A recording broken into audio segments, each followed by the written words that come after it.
After putting in the request to leave the Tigers, Shai Bolton has now headed over to Western Australia, back home, and he'll spend his football career for the immediate future at the Fremantle Dockers. For Richmond, what does this mean with another star player of theirs departing the club? For the Dockers, could this be the missing piece of their premiership puzzle? And for fantasy footy coaches in AFL Fantasy, SuperCoach, Dream Team and Keeper, can he elevate his game to a new level at this new club and finally become the premium that many hoped he would become? We'll talk about all that and more on this episode as we review the trade of Shai Bolton to the Fremantle Dockers. It's MJ from the Coaches Panel. I hope you are well and enjoying this series. If you are, make sure if you're watching this as a video, you give it a like. And if you're tuning into the audio podcast, you give the channel a 5-star rating. Shai, at his best, is one of the most dynamic, groundbreaking, match-changing players in the AFL. Look, it's probably been 12 to 18 months where the Tigers have been way off that premiership era. To be fair, it's probably 2 years, if we are honest. But sometimes when a player like Bolton is not in and around a dynamic side competing deep for premierships and pushing for the top 8, he's just not able to be at his peak and at his best. Because at his best, at that back era of Richmond's premiership dynasty, he was the new damaging forward that had evasive skill and speed inside forward 50. If there was a ground ball get and a crumbing opportunity and Bolton was anywhere near it, opposition fans and opposition defenders were panicking wildly, knowing that he's got this ability and uncanny skills to just weave, to dodge, and to kick goals left and right side of his body in places and ways that, while not quite Eddie Betts type, was probably the closest we'd seen over the past couple of years. He's a scary prospect inside forward 50, and no defender wants to line up on him. But he's not just a evasive, elusive, scary forward goal-kicking option. When he goes inside the midfield, and for Richmond previously, when he'd been loosed through that midfield split of a 50-50, you felt pretty confident, even with the likes of a Dustin Martin, Tim Taranto, Dion Prestia, Jacob Hopper, even a Trent Cotchin at times, if you go back far enough.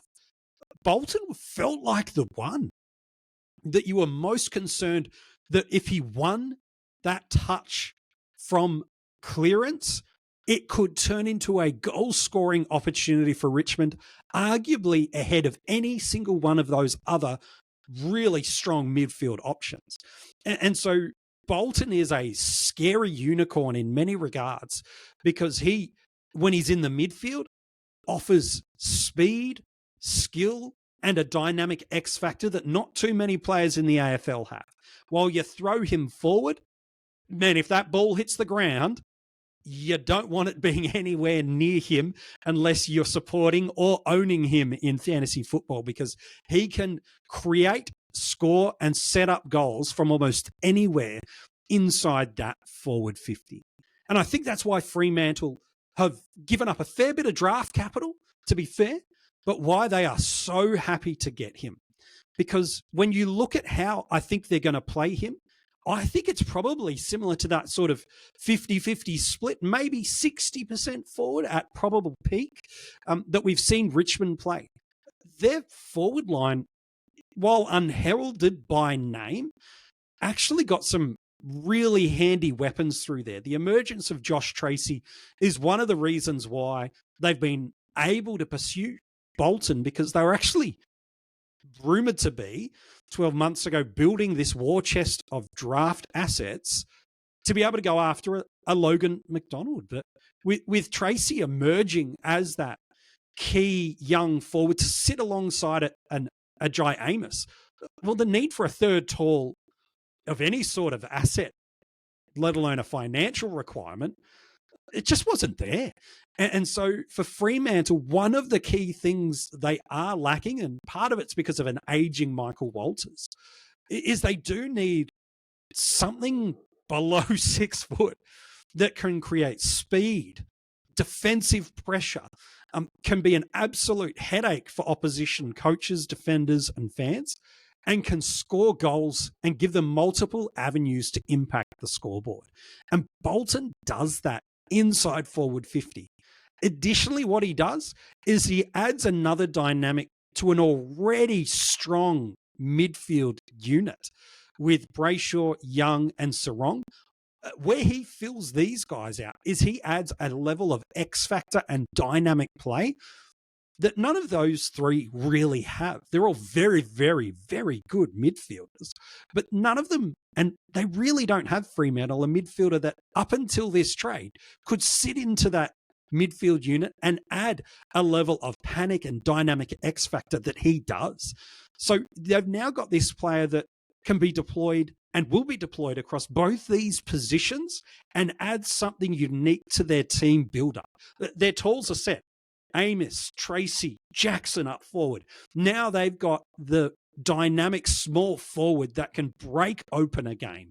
And they've also picked up a guy that can win first touch contested footy, set up opportunities by hand and foot through the midfield, and add a level of dynamic that they are absolutely lacking. So for Fremantle, politely, who cares what trade asset or draft capital you had to give up? You now have, in my eyes, with Bolton alone, let alone what you might do with existing other movements, your best 22 is elevated. The biggest missing piece in your side has absolutely been found now with the arrival of Bolton. So this is awesome for your football club, and you should be very, very happy with it. For Richmond, we've talked about on this channel, and certainly plenty of other media pundits have done the same, just talking about how committed Richmond are to a rebuild now. And it's understandable so. I think if they were really honest with themselves, and I think if fans were too, Bolton's not the way they wanted to get this rebuild and the suite of draft picks. Losing a player like Baker or Rioli, okay, not great. But Shea is an absolute game-changing player. There are a handful of players in the league that can do what he has done. It's why a club like Adelaide, for example, targeted and have built and building an Isaac Rankin in the model of what Bolton could be, of this 50-50 dynamic X-factor mid-forward. And Richmond had that. And so, yes, I'm sure they're absolutely thrilled with the draft capital that they've had and should be, given they've completely committed to this rebuild now. But I think if they're honest, Bolton is not the player they wanted to lose, because there is not too many players in the AFL that can do what Bolton has done and still has plenty more years to do given his age profile. And for Fremantle, this is huge. For Richmond, the now need for these draft picks to work is elevated significantly, because replacing a Bolton is really hard to do. Yeah, getting a small forward in, okay, that's doable. Getting a player that's got some speed and skill through the midfield, yeah, that's doable. Getting that in one player that's a game changer, well, they don't come around all too often. So for Richmond, absolutely stoked for them that they're really accelerating this rebuild. But my word, these draft picks that they have stockpiled, not just from Bolton, but with other moves that they're doing, they have to pop. Absolutely. The irony for me is in this, it sounds like I'm being negative on Richmond. I'm not. I'm just elevating how these draft picks have to work. Is they've departed players from this club with Rioli, now Bolton and Baker. They are really hard to replace style players. And I think they're going to find a way to try and do it.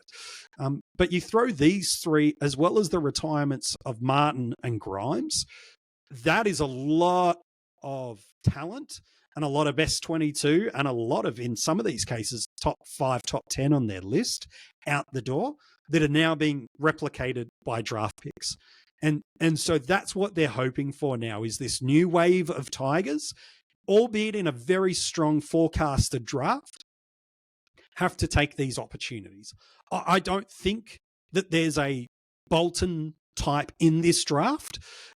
So they're going to have to try to replicate him in other ways, or just recognize that we didn't want to lose him. He wanted to go. We're just making the best of a bad situation. I think if we're all honest, that's what the Tigers have done here, is they're making the best of a bad situation, which is losing a game changer and getting the best trade, draft asset kind of recouping that they can out of this. So not great for Richmond for the here and now, but if they nail the draft picks, okay. This as a totality and in the aggregate could be a great move for them. What does this mean in a fantasy football perspective? Well, he's always flirted with hitting the edges of a premium forward because he will hold forward status again, holding into 2025. But mid-70s averages across the formats this year and some years gone by, shown some ceiling with 120-plus scores across the formats this year and years gone by, just under a handful of tons across all of the formats. He's just around the edges of a premium forward for us, but never really ascended consistently. Goes on runs of 3, 4, 5 weeks of 105, 110 plus averages, and then goes on other weeks where he struggles to get to 70 and struggles to even get 60 sometimes.